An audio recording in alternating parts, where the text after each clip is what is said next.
11월 28일 금요일 느헤미야 8장 1절에서 18절 말씀입니다. 느헤미야 8장은 이스라엘 공동체가 오랜 포로 생활 끝에 처음으로 말씀 앞에 선 날을 기록한 장입니다. 성경은 이미 완성되었지만 하나님은 그들에게 더 중요한 회복을 준비하셨습니다. 그것은 말씀의 회복입니다. 무너진 것은 성경만이 아니었습니다. 공동체의 마음, 신앙, 가치, 정체성, 그리고 하나님과의 언약 역시 무너져 있었습니다. 그러나 하나님은 말씀을 통해 그들의 심령을 다시 일으켜 세웠습니다. 느헤미야 8장은 성경 전체에서 가장 강력한 말씀 부흥의 순간 가운데 하나입니다. 우리의 삶도 비슷합니다. 외적으로는 괜찮아 보이지만 마음 깊은 곳에서는 말씀의 빛이 꺼져갈 때가 있습니다. 예배의 자리는 지켜도 말씀 앞에 서는 마음은 무너질 때가 있습니다. 하나님은 오늘도 동일하게 우리에게 말씀 앞에 다시 서라고 부르십니다. 느헤미야 8장은 무너진 마음을 말씀으로 다시 세우시는 하나님의 손길을 보여줍니다. 본문을 살펴보면 8장 1절에서 3절에 하나님 말씀 앞에 모인 백성들을 볼 수 있습니다. 성경은 1절에 일제히 모여라고 말합니다. 누가 명령해서가 아니라 백성들이 스스로 말씀을 듣고자 모였습니다.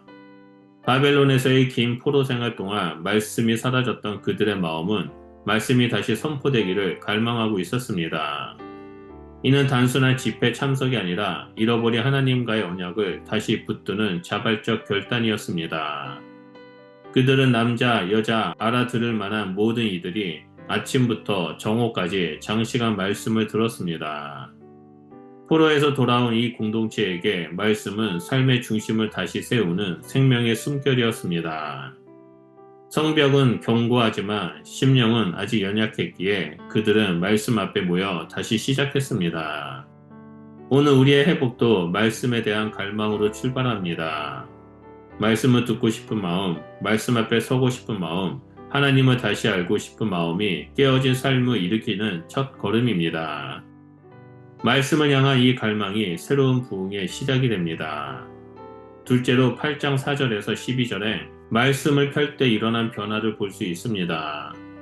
에스라가 율법책을 펼치자 백성들은 모두 자리에서 일어섰습니다. 이는 단순한 예의가 아니라 말씀을 향한 깊은 경외의 표현이었습니다. 그들에게 말씀은 정보가 아니라 하나님이 임하시는 자리였습니다. 에스라가 하나님을 송축하자 백성들은 손을 들고 아멘으로 화답하며 얼굴을 땅에 대어 경배했습니다. 말씀 앞에 마음이 열릴 때 성령께서 감동을 일으키시는 장면입니다. 레위인들은 백성들 사이를 다니며 말씀을 해석하여 뜻을 깨닫게 했습니다. 말씀이 있는 것으로 끝나지 않고 이해될 때 변화가 시작됩니다. 깨달아진 말씀은 마음을 움직이고 삶을 변화시키는 힘이 됩니다. 말씀을 들은 백성들이 울기 시작한 것은 회복의 징후였습니다. 오랫동안 잊고 살던 하나님을 다시 만난 감격과 죄를 깨닫는 은혜가 그들의 눈물을 이끌었습니다. 그러나 느헤미야와 에스라는 울지 말라, 슬퍼하지 말라, 여호와로 인한 기쁨이 너희의 힘이다 라고 말합니다. 말씀은 죄를 드러내지만 동시에 은혜를 보여주어 절망 대신 기쁨으로 나아가게 합니다. 말씀은 눈물을 기쁨으로 바꾸는 능력입니다. 마지막 세 번째로 8장 13절에서 18절에 말씀대로 순종하는 공동체의 모습을 볼 수 있습니다. 둘째 날 지도자들이 다시 모여 율법을 연구하던 중 초막절 규례를 발견합니다. 그들은 즉시 순종합니다. 단지 감정적 감동으로 끝나는 것이 아니라 실제적인 순종으로 말씀을 붙들었습니다. 회복은 감동으로 시작되지만 순종으로 완성됩니다. 백성들은 산에서 나뭇가지를 가져와 지붕 위와 뜰과 강장에 초막을 짓습니다. 그동안 사라졌던 초막절이 다시 살아났습니다. 백성들은 초막에서 살며 과거 광야에서 하나님이 보호하셨던 은혜를 기억했습니다. 말씀에 적힌 그대로 따르며 순종했을 때 공동체 전체가 다시 하나님의 역사 속에서 들어오게 된 것입니다. 성경은 17절에 심히 큰 기쁨이 있었더라 라고 증거합니다. 순종은 부담이 아니라 기쁨을 낳습니다. 말씀대로 살아가는 공동체는 기쁨이 넘치고 그 말씀은 삶을 인도하고 공동체를 새롭게 세웁니다. 오늘 우리의 신앙도 동일합니다. 말씀을 듣고 감동하는 것은 시작일 뿐입니다.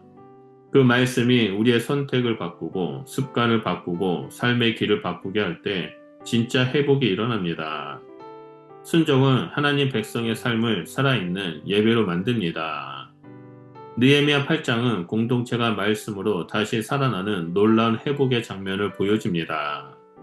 말씀 앞에 모이고 말씀을 이해하고 깨닫고 말씀대로 순종할 때 공동체는 새롭게 세워집니다. 오늘 우리에게도 회복은 말씀에서 시작됩니다.